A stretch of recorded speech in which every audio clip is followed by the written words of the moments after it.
लाल पारिक साड़ी पिन्हाले देखा है सुंदर गे, जब से तोरा देखली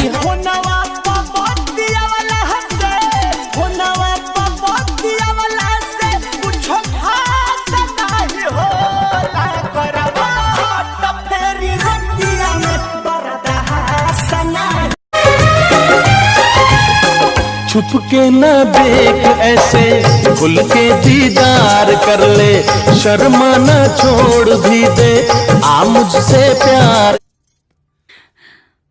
काहे खिसियाइल बाड़ू? हाँ? बोला हमर सुगानी परान ले बुका हो। अपने दिल में झांक के देखो, आएगा न